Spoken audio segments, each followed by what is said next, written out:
இந்த 2026 வந்து ஒரு கலவையான பலன்களை தான் வந்து தரப்போகுது. இந்த காலம் வந்து சில பகுதிகளில் வந்து நேர்மறையான பலன்களும் சிலவற்றில் வந்து எதிர்மறையான பலன்களையும் தரும். ஆனால் வாழ்க்கையில் பல பகுதிகளில் நீங்கள் இன்னும் சிக்கல்களை வந்து எதிர்கொள்ள வேண்டியிருக்கும்.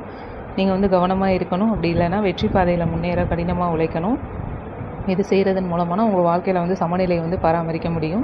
இருந்தாலும் வந்து உங்களோட உடல் நலத்திற்கு ஏற்ப பணிகளை வந்து செய்யுங்க.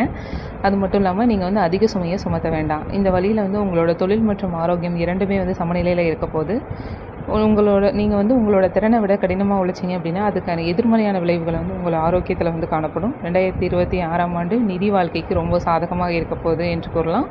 ஆனால் 2ஆம் பாதி வந்து முதல் 6 மாதங்களை விட சிறப்பாக இருக்கும். மீனராசி மாணவர்களுக்கு கல்வித்துறையில் வந்து வெற்றி அளிக்க 2ஆம் பாதி செயல்படும்.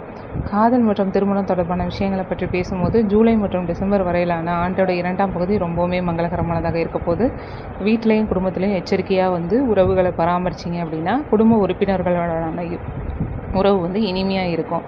ஆரோக்கியம் 2026ஆம் ஆண்டு கொஞ்சம் பலவீனமாக தான் இருக்கும் என்று எதிர்பார்க்குறாங்க. எனவே இந்த நேரத்தில் வந்து உங்களோட ஆரோக்கியத்தை வந்து கவனிச்சுக்கோங்க. பரிகாரம் வந்து பார்த்திங்கன்னா ஆலமரத்தோட வேர்களில் வந்து இனிப்பு பாலை வந்து ஊற்றுங்க.